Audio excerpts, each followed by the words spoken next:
So today I'm going to be sharing my TBR for the Mental Healthathon.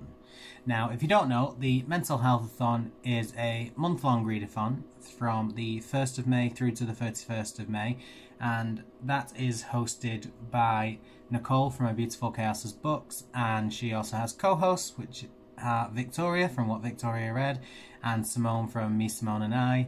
I will link all of them below with their readathon announcements. And what I'm going to be doing is sharing my TBR. Now, there are 8 prompts because it's been made into a bingo board, which I will put here. And there's a free space in the middle, and then there are 8 prompts surrounding.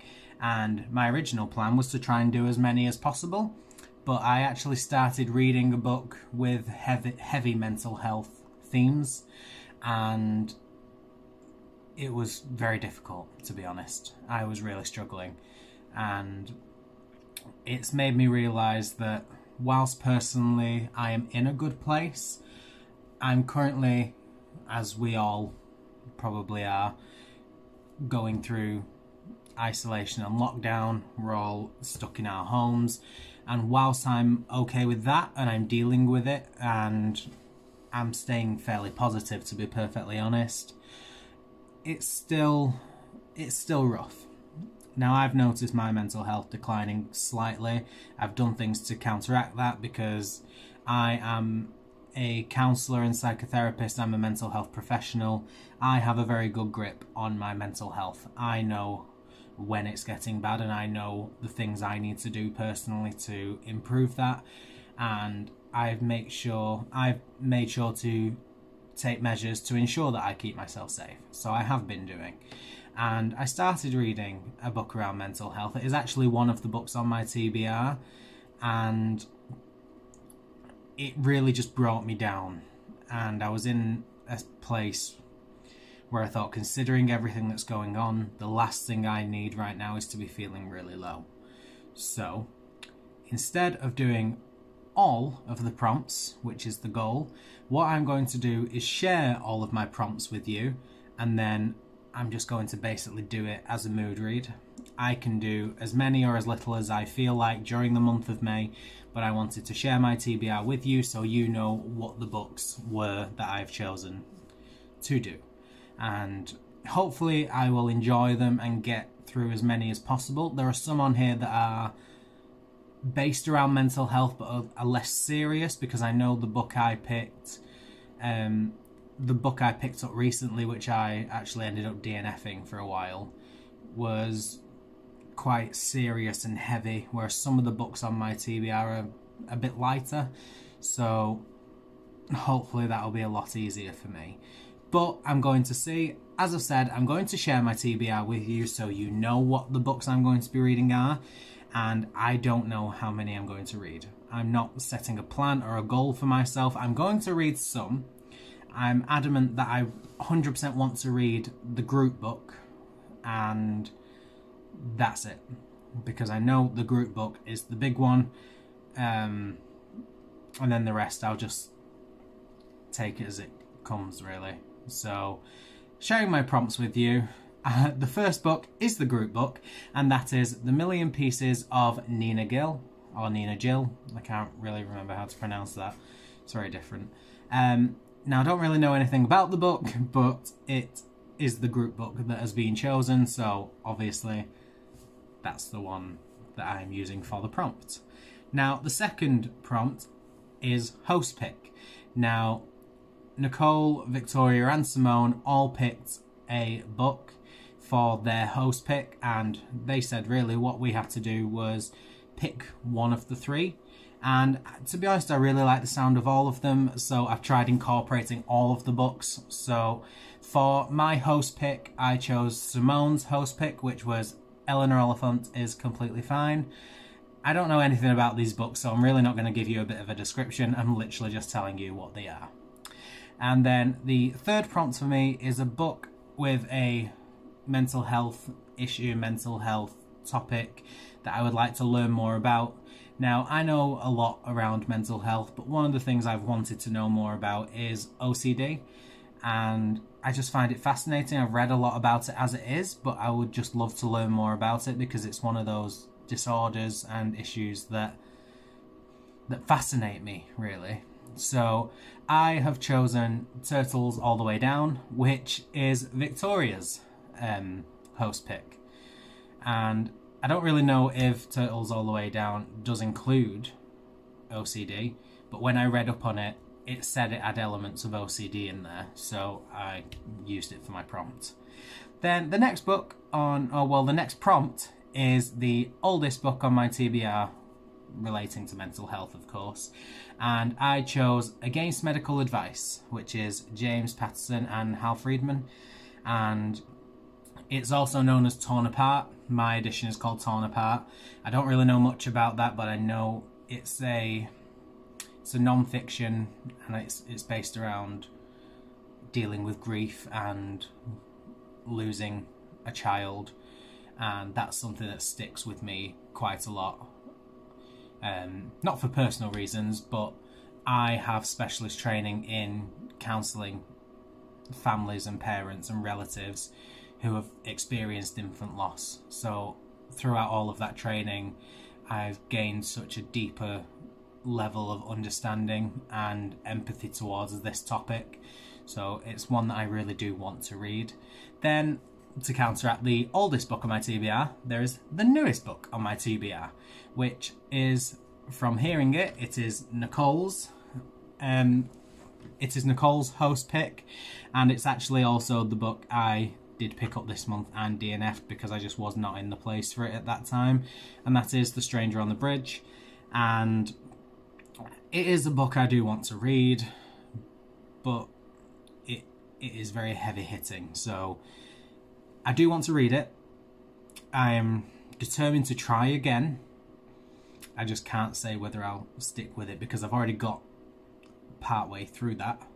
I listened to about an hour of the audiobook, and I think it's 5 hours long, so a fifth of the way through, and I did struggle. It was quite heavy, and I just need to make sure I keep myself safe, as I am sure we all do in this time and any time. We always need to keep ourselves safe with our mental health, and if we choose books that can negatively impact our mental health, sometimes it's best to not read them. And that's the choice I made this month, and it's a choice I may make again at a later date. Then the next prompt is a non-fiction, and I chose Don't Tell Mummy by Tony Maguire. To be honest, I chose this book because it is actually on my TBR. It's a book I've owned for years and I've never wanted to read it. It's a non-fiction, and that, from what I know, deals with sexual abuse from a parent or a step-parent that she received as a child, and then basically it just deals with her as an adult and how that experience has negatively impacted her. And it's been on my TBR for a while, so I decided it was the opportune time for me to get that on there. Then the next book is a YA book, and I have quite a few YA books dealing with mental health, and the one I chosen was a relatively new book, one that I was recently gifted, and that is Jackie Haha.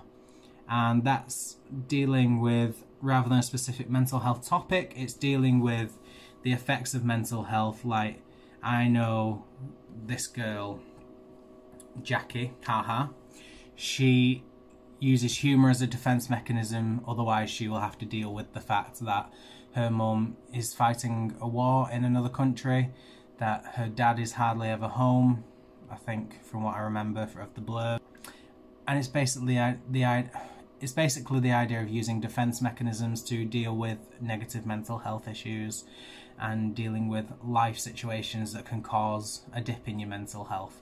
Because I am a very comedic person, I'm very sarcastic and witty, and I have used comedy to help myself to deal with the fact that sometimes life is not great. And it just kind of resonates with me, plus I'm hoping with it being a YA book, it will be less hard hitting, so it'll take the pressure off some of the other books that I've chosen to read. Obviously, I said I don't know if I'll get to them, but this is a very likely one that I will get to, just because of that it's dealing with good mental health issues. It's probably got good mental health rep, but it's not that heavy. And then the last one is a book with a green cover. Now I don't know if it's cheating because it kind of has a greeny blue cover like a teal, but I chose Beartown. Now the reason I chose this is because I've heard a lot of booktubers talk about this book, and it deals with a rape in a small town and the effect it actually has on the entire town. And I've heard that it is just so beautifully written, and whilst it deals with a lot of mental health due to physical circumstances, it's one of them that you read it and you enjoy it because of how beautifully it's done. And I think it's been on my radar for a while, and again it was just kind of an opportune time for me to do this, really. So those are the books I've chosen for my TBR for the Mental Healthathon. Like I said, I don't know how many I'm going to get through. It's really just going to be a case of dealing with it as it comes, seeing how I feel. If I start reading a book and I think it's too much, I'm going to put it away and start a new one. If I read all of them because I feel as though I can deal with it, fantastic. If I don't, fantastic. It is not a case of getting all of them done, and that has been made really clear by all of the hosts, and I have so much respect for all of the hosts, because one of the main things they have made sure to emphasize in all of this is that keep yourself safe. And I just want to repeat that. Just make sure you keep yourself safe. If you are taking part, that is fantastic, because it's so important to really talk about mental health, and especially get a bit of mental health rep in books and showcase that. And I think it's amazing that this readathon exists. But you please don't risk your mental health for the sake of a readathon. Just make sure to keep yourself safe and enjoy it, because if you're not enjoying the books you're reading, you're ruining your mental health, which goes against the point of the entire readathon. And that's really all I have to say on that. So thank you so much to Nicole, Victoria and Simone for hosting this year. I cannot wait to be involved, and I'll see how it goes. So thank you so much for watching. I post every Monday, Wednesday and Saturday, and until next time, see you later.